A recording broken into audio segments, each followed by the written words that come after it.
아, 전 국민이 또 국가가 거의 비상 사태인 것처럼 어려움을 겪고 있습니다. 메리스 바이러스로 인해서 국민적 불안감이 최고조에 이른 듯합니다. 특별히 어제 또 오늘 뉴스에는 또 1차 양성 반응 거의 확증 가능성이 가장 큽니다. 그분이 바로 이 동네 관계된 분이고 또 동선이 바로 이 교회를 중심으로 해서 근방입니다. 그래서 많은 분들이 두려움과 불안함에 계실 것이다. 그렇게 생각이 됩니다.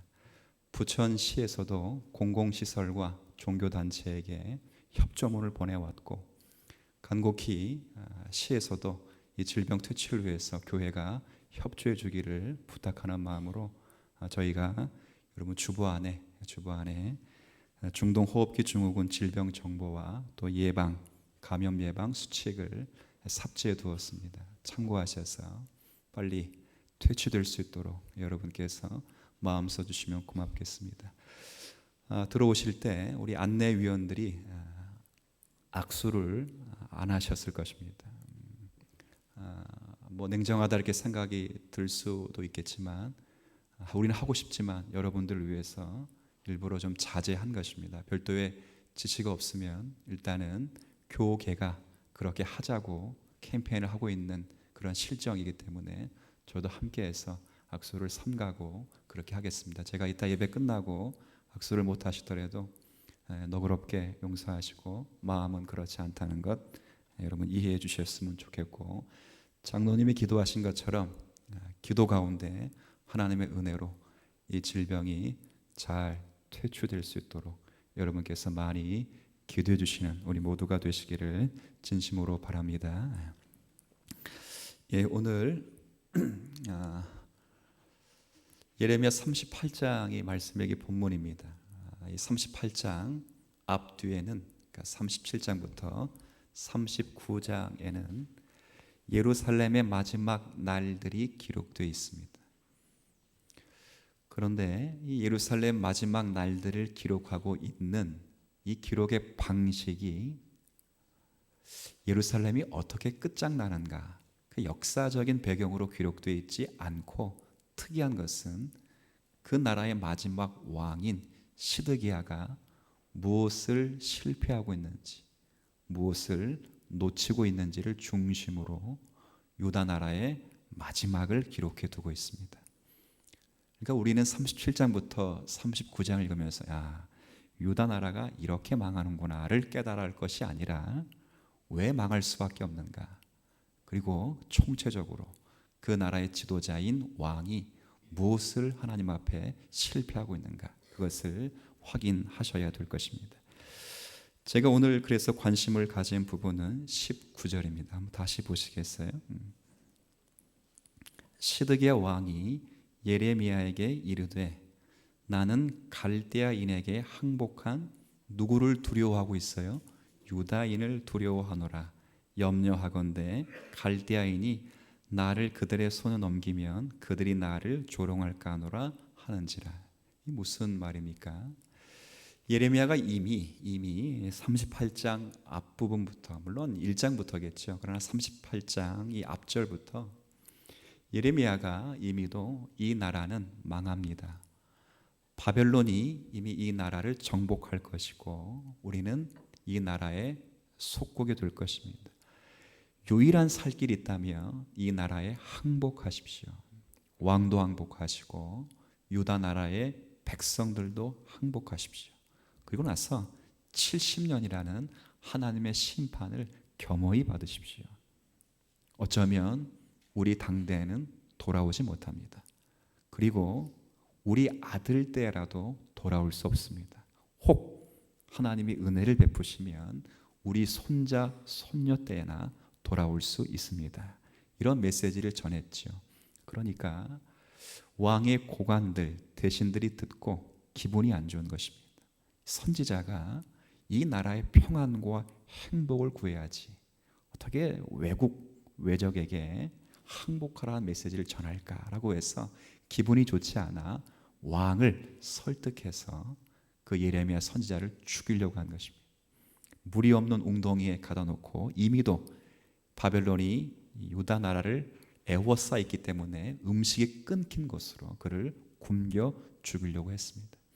그 가운데 에벳 멜렉이라고 하는 왕국 내시가 왕의 그 불의한 처사를 보고 왕에게 악하다고 하는 것입니다.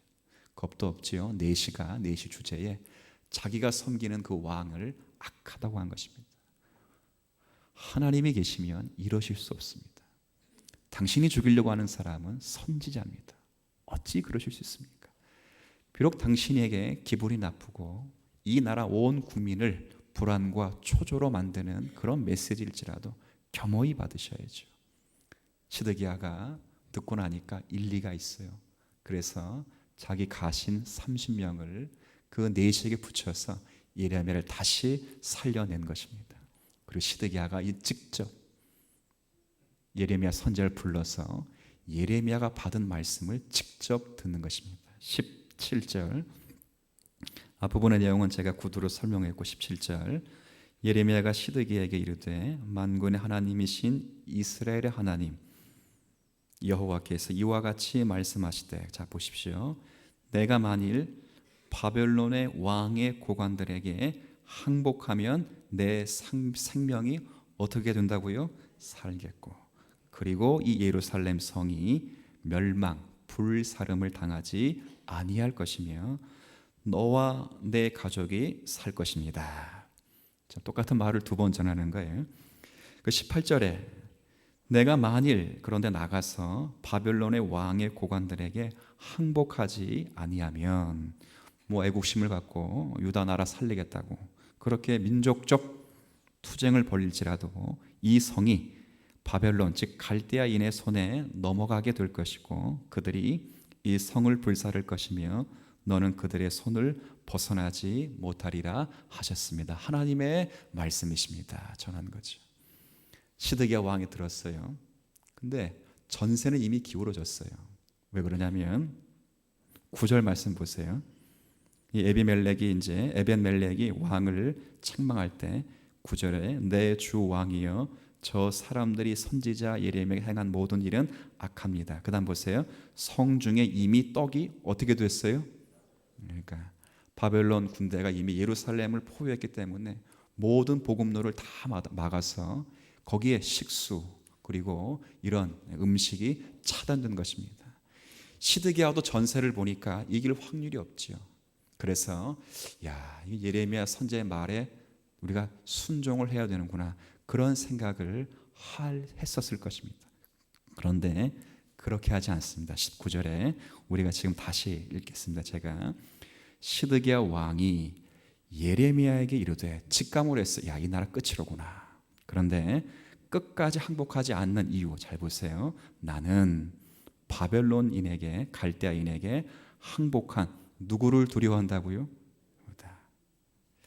염려하건대 갈대아인이 나를 그들의 손에 넘기면 그들이 나를 조롱할까 하노라 하는지라. 이게 무슨 말이에요?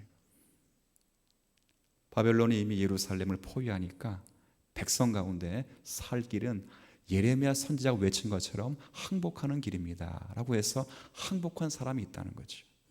그렇죠. 시드기야 왕과 고관들과 군사들은 그 항복하는 사람을 보고 저주한 거죠. 저런 배알도 없고 저런 신앙도 없고 하나님 불신한 자요, 그렇게 얘기를 다 했단 말이에요. 지금에 와서 자기는 그렇게 얘기하면서 믿음이 좋은 양, 자기는 그렇게 얘기하면서 민족적 투사인 양, 애국심이 많은 양, 항복한 이미 유다인들은 마치 매국노처럼 취급했는데 자기가 지금 와서 두 손 다 들고 나간다면 그 사람들이 나를 뭐라 그러겠냐 그거지. 메르스가 전국적으로 이렇게 막 창궐 할 때 만약에 한 국가 당국자가 마스크 안 써도 됩니다. 그런데 그 당국자가 먼저 자기 살려고 마스크를 딱 써고 나왔으면 그 사람 뭐라 보기 사람들이. 마스크 안 써도 된다며. 근데 쥐는 살려고 마스크를 딱 쓰고 딱 등장을 했다 그 말이죠. 그런 거죠. 그럴 수 없다. 내가 이 나라 살리려고 호언장담했는데 하나님이 살아계신다고 말했는데 지금 와서 내가 항복하고 가면 나는 뭐냐? 나는 쉽게 말하면 쪽팔려 못한다. 쪽팔려. 그럴 때 20절에 예레미야가 뭐라 말하는가 보십시오. 예레미야가 왕에게 말합니다. 이르되 그 무리가 왕을 그들에게 넘기지 아니할 것이 걱정하지 마세요. 내가 왕에게 아뢰는 바 여호와의 목소리에 뭐하라고요? 지금 두려워할 대상은 유다인들이 아닙니다. 지금 두려워할 것은 당신의 마음이 아닙니다. 누굴 두려워하라고요? 하나님을 두려워. 하나님, 여호와의 목소리에 순종하소서. 그리하면 왕이 복을 받아 생명을 보존할 뿐 아니라 이 성을 살리는 것입니다. 뭐이 창피하다고, 뭐 껄끄릇하다고, 뭐 부족하다고, 왜 백성들을 두려워하는 것입니까? 하나님을 두려워하시고 그 말씀에 순종을 하셔야 됩니다. 그거지. 계속 38장에는 이랬다 저랬다 이랬다 저랬다, 이 시드기야의 이런 어떤 신앙적인 부족이죠. 하나님의 명령에 권위를 두지 않고 순복하지 않으니까 그가 그 기준을 자기가 만나고 있는 정황에서 진리를 뽑아내고 있는 것입니다. 그렇지 않다는 거죠. 자, 그래서 일단 38장의 내용 분위기는 이렇다는 것을 알려드리고, 오늘 이 말씀을 통해서 제가 여러분에게 두 가지를 성경적 내용을 통해 설명할 것입니다. 하나는 왜 시드기야가 이런 행동을 하게 되었는지, 이미 읽었어요. 왜 여호와의 목소리를 청종하지 않았는지. 두 번째는 그렇다면 여호와의 목소리를 청종하는 것이 무엇인지, 그리고 궁극적으로는 여호와의 명령을 순종할 만한가. 하나님은 순종을 강요하고 우리는 하나님께 순종할 만한 하나님으로 섬기고 계시는가, 하나님이 정말 그런 하나님이 되시는가, 이런 논리적인 순서가 당연히 될 것이다, 이렇게 생각을 하고 말씀을 전하겠습니다. 먼저 살필 것은 왜 시드기야 왕이 여호와의 명령을 거절하고 있는지를 한번 보십시오. 비슷한 예가 이미 구약 성경 가운데 있기 때문에 한번 구약을 통해서 확인해 보십시다. 사무엘상 15장을 한번 가보시죠.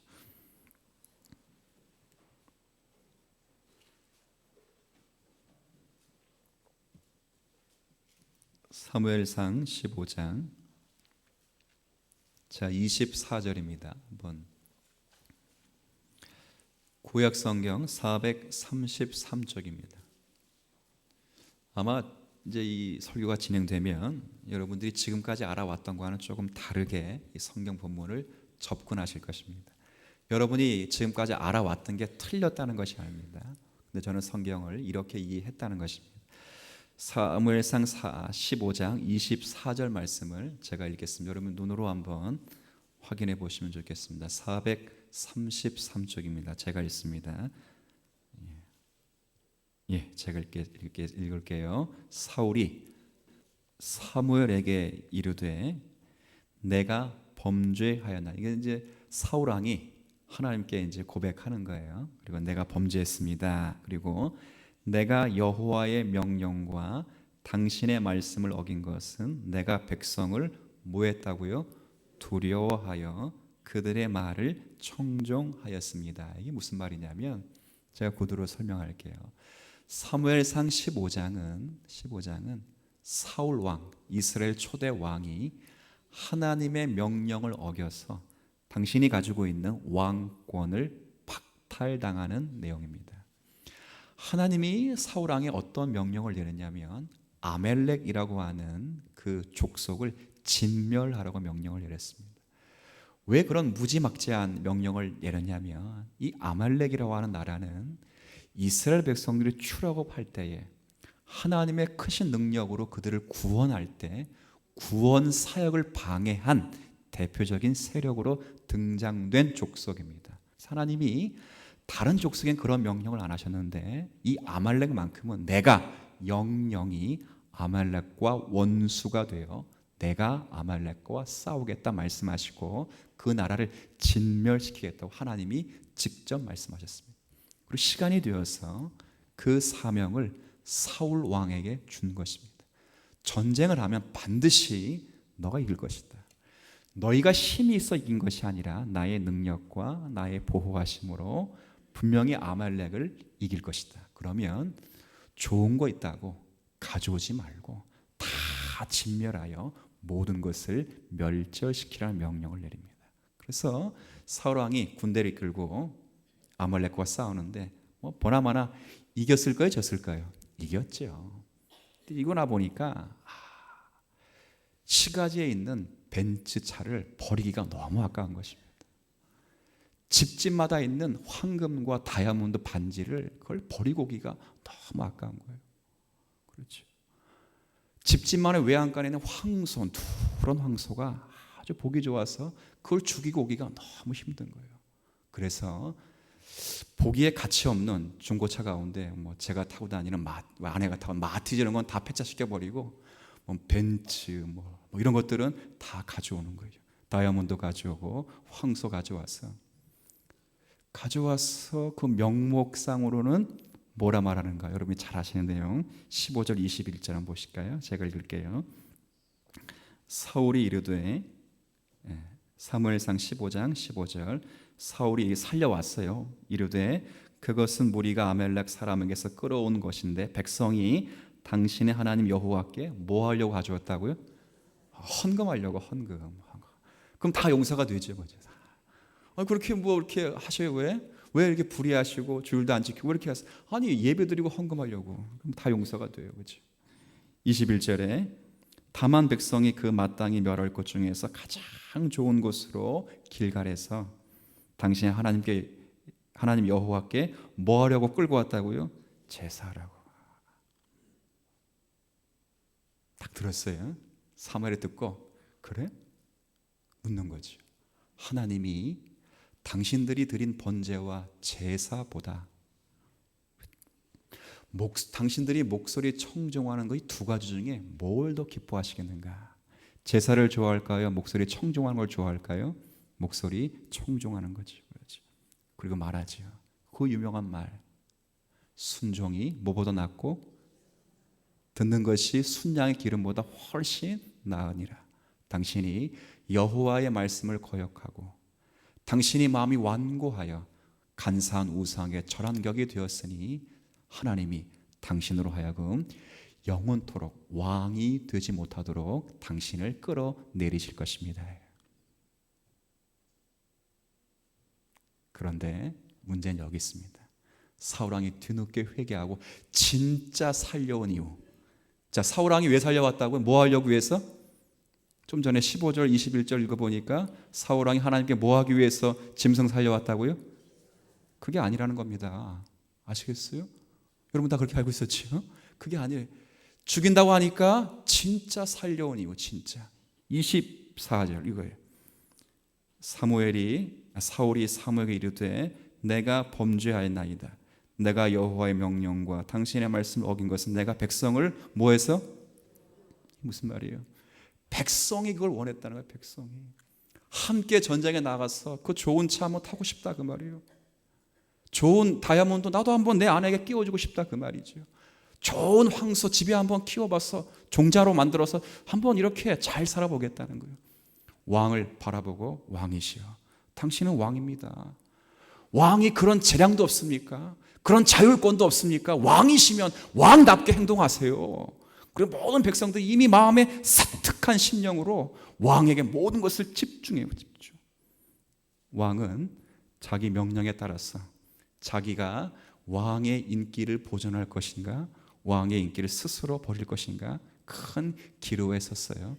명목은 뭐 하려고 가져왔다고요? 명목은 기가 막히죠. 제사하려고 가져왔지만 실제 제사하려고 한 것이 아니라 그것 가지고 자기 갖고 영화롭게 하려고 가져온 거죠. 그럴 때 솔직히 말하는 거죠. 왕이시 사무엘이시 하나님 제가 백성을 두려워해서 내가 이 재물을 살려왔습니다. 이거죠.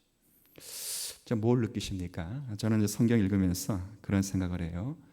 결국 사울왕도 시드기야처럼 자신을 의식하고 그리고 백성들을 두려워한 것인데 이것은 기독교 신앙의 다름 아닌 우리의 진리와 생명과 거룩과 우리의 모든 의로움을 창조하시는 하나님의 절대적인 권위를 철저하게 신뢰하지 못한 처사에서 나온 것이다. 좀 그렇게 성경을 이해했으면 대단히 중요한 내용입니다.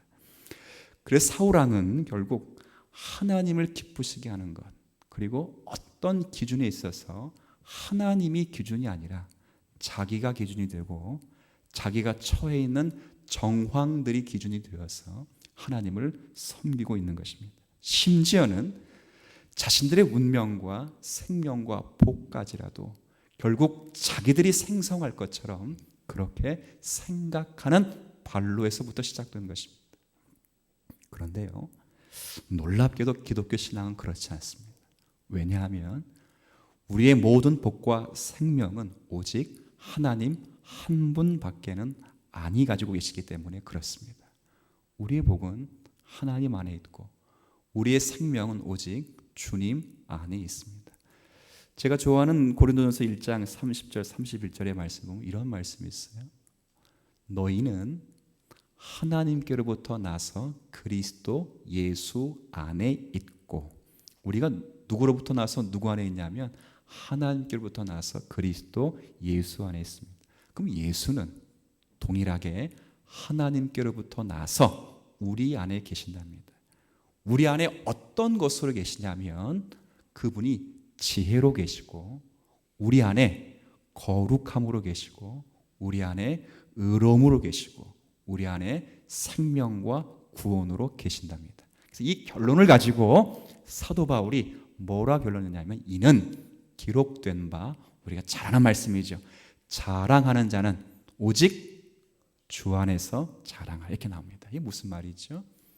자기 자랑 쭉 하다가 나중에 하나님이 하신 것입니다, 이런 말 하는 것이 아니라 하나님만을 자랑하라 이 말인데, 원천적인 말은 우리의 생명과 복을 우리가 책임지지 않는 것입니다. 그런 뜻입니다.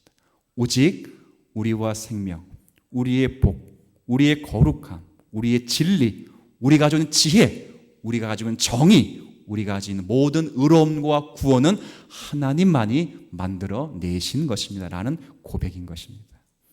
우린 그런 삶을 살아갑니다. 기독교 신앙의 가장 큰 복은, 명심하십시오, 우리가 우리의 신앙과 우리의 생명을 책임지지 않는 것입니다. 이것이 기독교 신앙 가운데 가장 큰 복입니다. 모든 생명과 복은 하나님이 책임져 주시고, 우리 지난 주일날 로마서 8장 26절 이후의 말씀을 읽었듯이 이와 같이 성령도 우리의 연약함을 도우시나니 우리는 마땅히 기도할 바를 알지 못하나 오직 성령이 말할 수 없는 무엇으로 우리를 위해 기도한다고요? 탄식으로. 성령께서라도 우리의 구원과 생명을 위해서 우리가 알 수 없는 그 자리로부터 기도하시는 분이시죠. 그러니까 우리는 결국 우리가 만들어야 될 생명, 복, 이것이 아니라 하나님이 만드시고 우리의 허락하신 생명과 복을 받은 것입니다. 그런데 우상 종교는 그렇지 않습니다. 우스갯소리 하나 할게요. 여러분 잘 아시는 그런 비유일 수도 있습니다. 어떤 사람이 참 집안에 일이 꼬여서 용한 점쟁이를 찾아갔다는 거 아닙니까? 점쟁이가 두 가지 처방을 내렸어요. 하나는 부적을 써줘서 그 부적을 어디다 가지고 다니죠? 부적? 그래요. 몸에 지니고 다닌다. 이렇게 몸에 지니게 다녀. 지갑에 넣기도 하고 속옷에 넣기도 하고. 첫 번째 처방은 부적을 써준 거예요. 두 번째 처방은 100일 동안 매일 아침 동트기 전에 찬물로 목욕 재개하고 정한술 떠놓고 기도하라는 거예요. 그래가지고 부적은 가지고 다니는데 이 100일 동안 치성으로 이게 정한술 떠놓고 정성을 들여야 돼. 얼마나 힘들어요.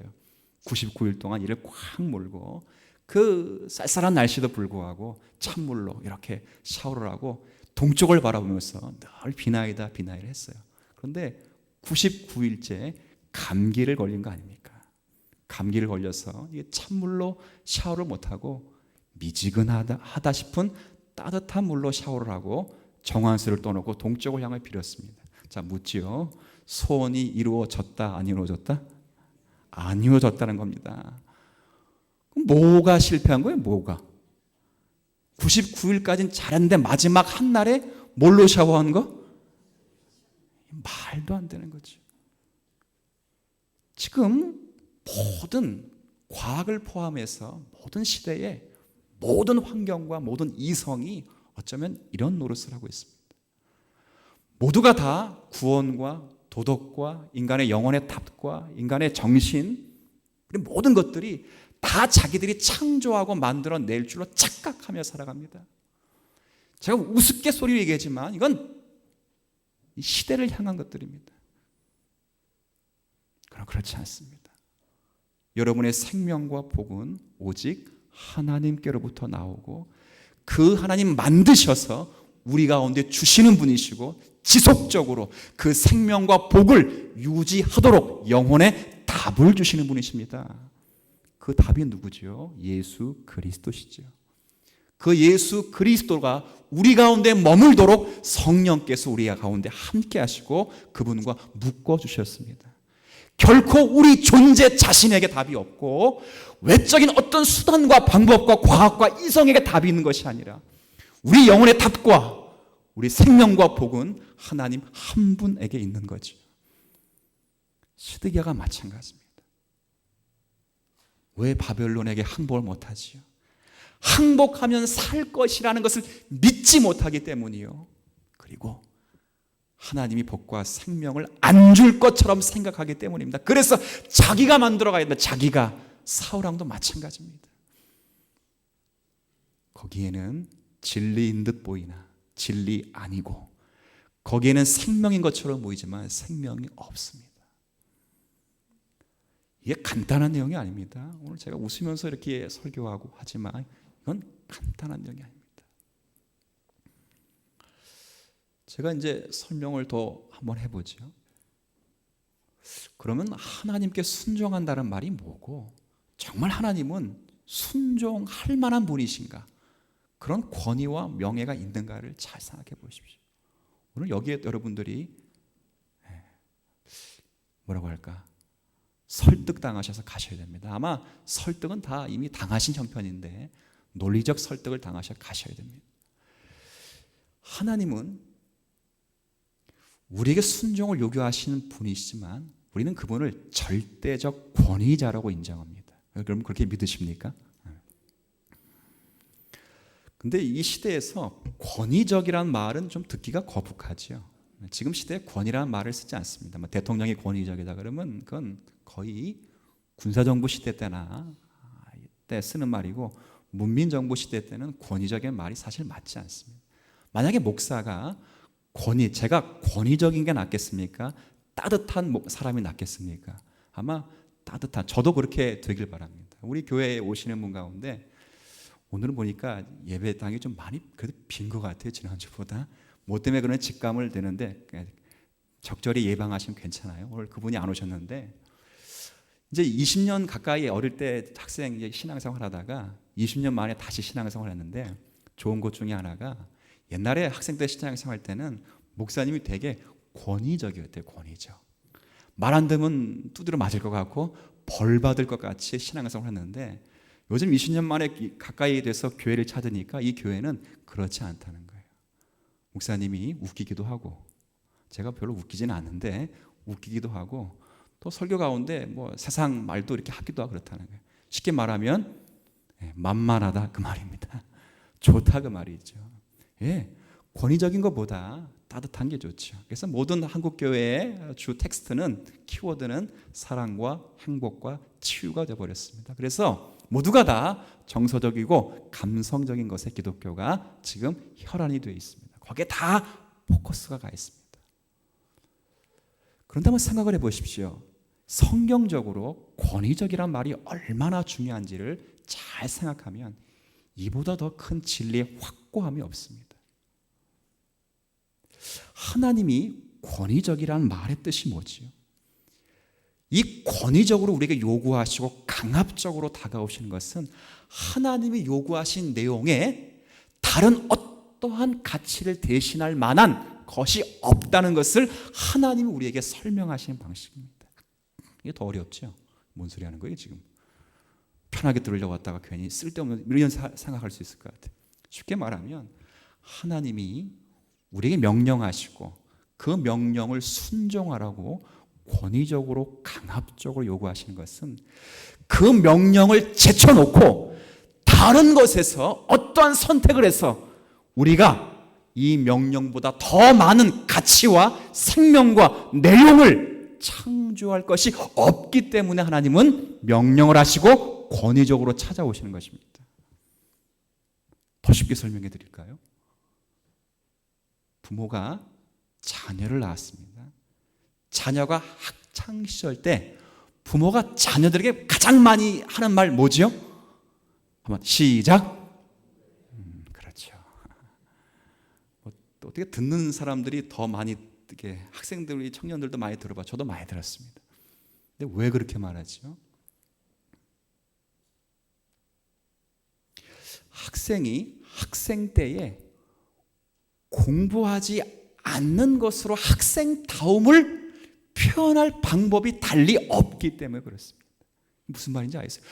공부를 잘하고 못하고 그 이야기를 하지 않는 거 아니에요? 지금 공부가 실력만 넓히는 그런 공부가 되었지만 저희 때만 해도 공부는 인격을 배우는 것이고 겸손을 배우는, 도덕을 배우는 것이고 실력을 쌓는 것입니다. 사람을 키우는 것입니다. 그래서 이 공부를 하자는 말 속에서는 실제 국어, 수학 잘하라, 영어 잘하라 그 말이 아니라 사람이 되라라고 총체적인 평가였습니다. 동의하시죠? 우리 어르신 세대는 동의하실 것입니다. 그래서 공부를 잘하라. 다른 방법이 없습니다. 다른 방법이.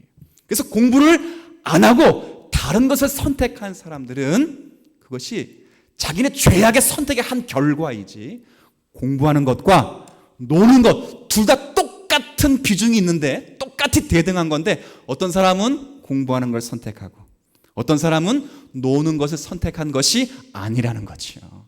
노는 거 왜 선택합니까? 뭐 하기 싫어서? 그렇죠.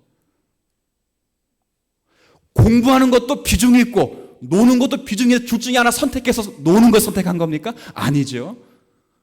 아니죠. 학생다움은 공부하는 것입니다. 잘하고 못하고 아닙니다. 공부하는 것입니다. 그것 말고는 달리 그 학생의 학생다움을 채울 길이 없습니다. 그래서 하나님은 그렇게 명령하시고 권위적으로 강압적으로 다가오시는 것입니다. 제가 일전에 이런 예 하나 드렸죠. 대학생 둘이 커플은 아닌데 커플이 되고 해서 미팅을 나간 거예요. 미팅. 커플들이 앉아 계시는데 미팅을 나갔는데 여자가 볼 때 남자가 생긴 게 영 아닌 거예요. 그러니까 친구 소개로 갔는데 남자가 소 도둑놈처럼 생겼다는 거 아닙니까? 기분이 나빠가지고 빨리 일어나야 되는데 일어날 수가 없어요. 친구 때문에 부탁이 있어서. 이런저런 대화를 하는데 글쎄 그 남자가 서울대학교를 나왔다는 거예요. 서울대 또 무슨 과를 나왔어요? 법학과를 나왔어요. 그러니까 그렇게 생긴 게 이유가 있어 없어요? 갑자기 있어 보인다는 거예요. 생긴 게 이유가 있어 보이는 거예요. 야, 신기하지? 처음에는 빨리 자리를 뜨고 싶은데 그 친구가 서울대를 나왔고 우리식으로 말하면 법대 의대를 나왔다는 거예요. 그렇게 생긴 게 이유가 있어 보여. 이유가야. 버티는 거죠. 교회도 마찬가지요. 저 어릴 때 청년 때만 해도 여자 그러면 어느 대학? 이대 가운데 무슨 과? 좋아하는 과 다 되시는데 우리 때만 해도 불문과였습니다. 그런 분들이 구역장을 맡으면 구역 공과에 불어나오는 것도 아니에요. 풀어도 안 나와. 성경에 불어나오는 것도 아닌데 일단 그런 분들이 구역장이 되면 다 믿을만 하죠. 그런 시대가 있었습니다. 그래서 부모는 자녀에게 계속 뭐 하고 있어요? 공부하라고 딱 따라하죠. 권위적으로 말하죠. 강압적으로 말하죠. 왜? 실패해서는 안 되기 때문에 그런 것입니다. 하나님이 왜 우리에게 그렇게 명령하시면서 강압적으로 권위적으로 말하지요? 그거 외에는 여러분이 달리 어떤 것을 선택해서 하나님이 주시는 것을 대신할 수 없기 때문에 그렇습니다. 믿으십니까? 없어요. 다른 어떤 것을 선택해 보세요. 뭐밖에 안 남아요? 노는 것밖에 안 남아요. 소 도둑놈밖에는 되지 않습니다. 그래서 닥달을 하는 거예요. 권위적으로 나가오시는 거예요. 하나님의 명령 외에 다른 것을 선택해서 자신이 복과 생명을 만들어낼 수 없기 때문에 하나님 명령하시고 권위적으로 말씀하시고 강압적으로 찾아오시는 거죠. 우린 그것을 하나님이 강압적이다 이렇게 말하지 않습니다. 뭐라 말하죠? 나를 사랑해서 나를 편드신다 그럽니다. 자녀가 마치 어릴 때는 잔소리요, 간섭으로 들리지만 부모의 그 달콤했던 그 간섭과 잔소리가 나를 사랑하는 음성이었다는 것을 지네들이 애들 낳고 깨닫게 되죠. 그런 것입니다. 우리는 하나님의 은혜, 하나님의 사랑, 그것은 모두가 다 우리 가운데 있는 은혜의 복인 것이고 그거 외에는 다른 것을 창출하거나 만들 수 있는 실력이 없습니다.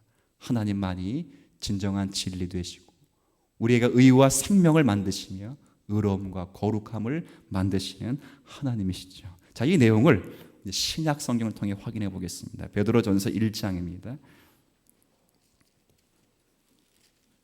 신약 성경 베드로전서 1장 377쪽입니다. 신약 성경 377쪽.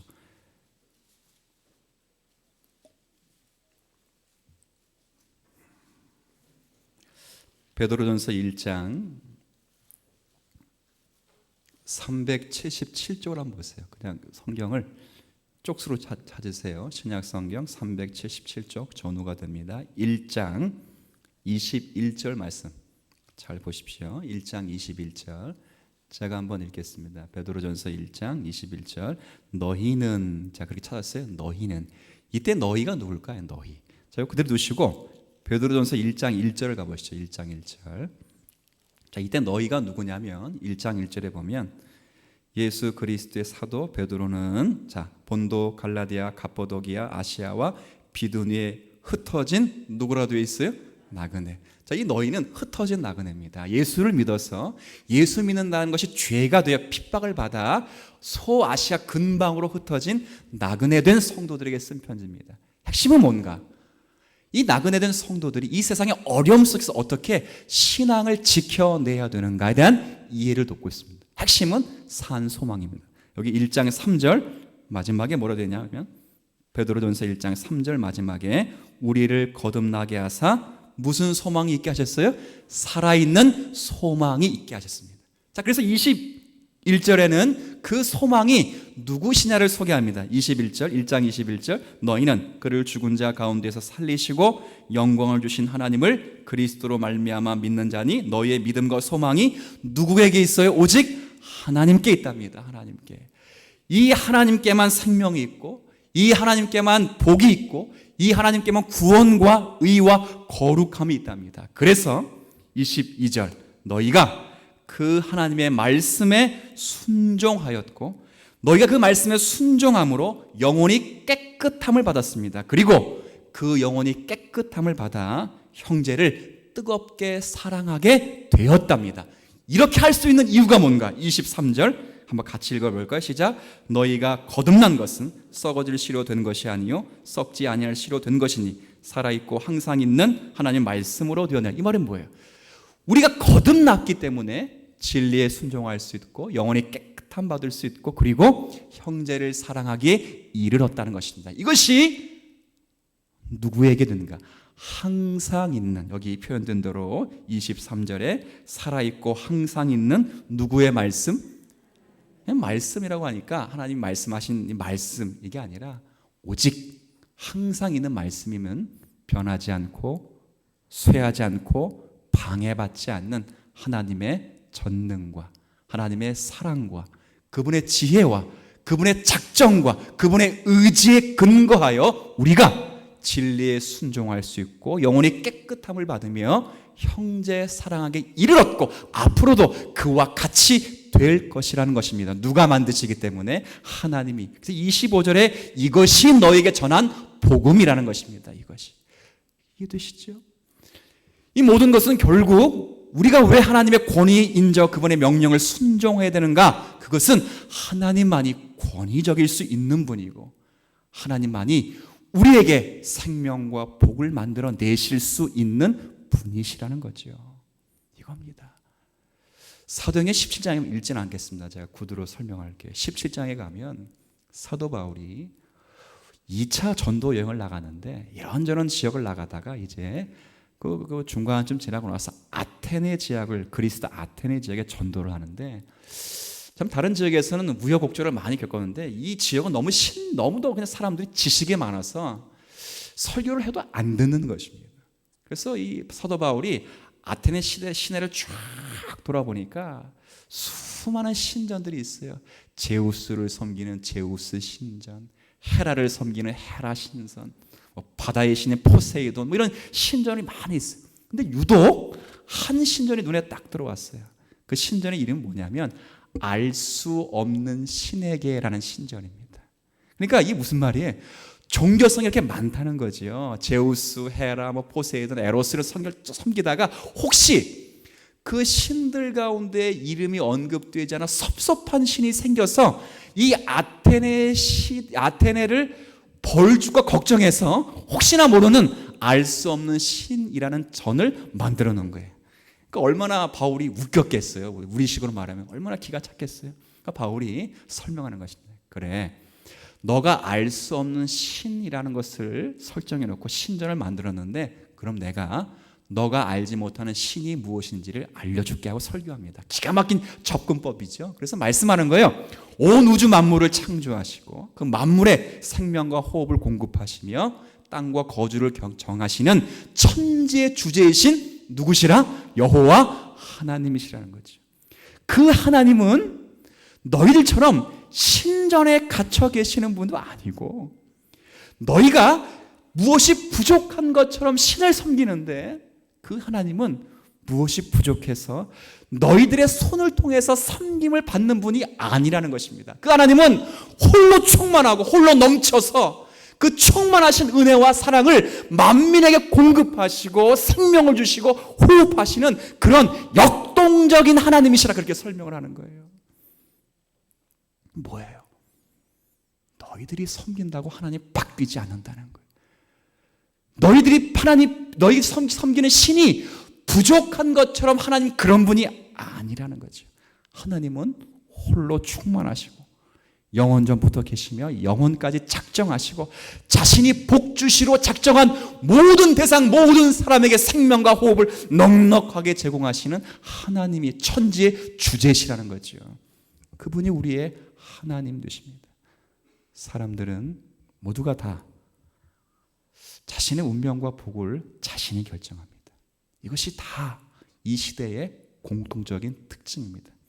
하나님의 권위를 인정하지 않습니다. 대표적인 시대가 이 시대죠.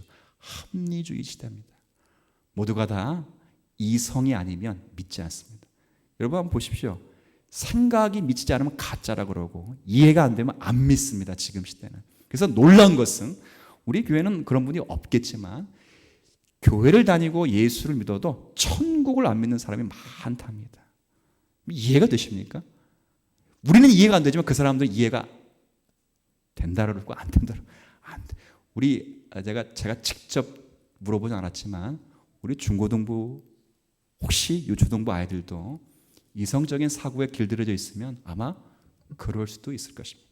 물론 그 이성이 만들어낸 과학이라고 하는 것은 우리에게 교통과 의료와 통신 면에 있어서 많은 도움이 되곤 합니다. 그런데 명심하십시오. 그 이성과 과학이 여러분의 영혼을 만들어내지는 않습니다. 영혼의 답을 주지 못합니다. 우리에게 도덕과 이 땅에 마땅한 성도가 품어내야 될 정신을 만들지 못합니다. 오직 그것은 하나님만이 만드시고 우리에게 허락하신 것입니다. 그것이 우리에게 복이며 우리가 진심으로 누려야 될 내용이기에 여러분들은 하나님 말씀하신 그 말씀에 순종하는 것입니다.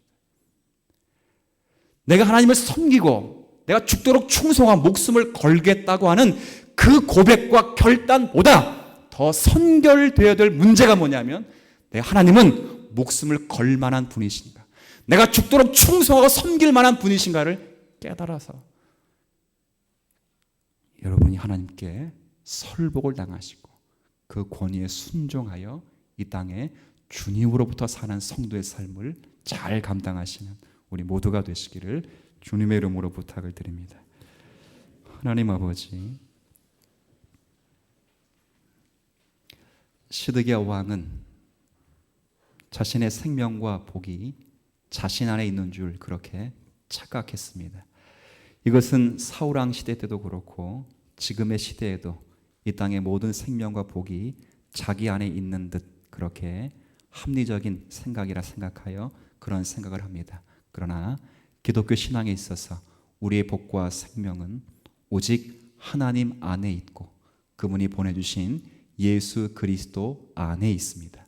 우리가 무엇을 근심하며 고민하는지를 분명히 해두게 하시고 이 땅 가운데 성도가 성도됨을 누리기 위하여 주의 말씀에 순종하며 여호와의 명령을 제쳐놓고 어떠한 더 큰 복과 가치를 우리가 만들 수 없다는 사실을 확인하여 오직 하나님의 명령에 순종하는 믿음의 성도들이 될 수 있도록 은혜를 더하여 주옵소서. 뭐 죽도록 충성한다, 섬긴다, 봉사한다, 목숨 건다 이 말 이전에 내가 목숨을 걸 만한 분이신가?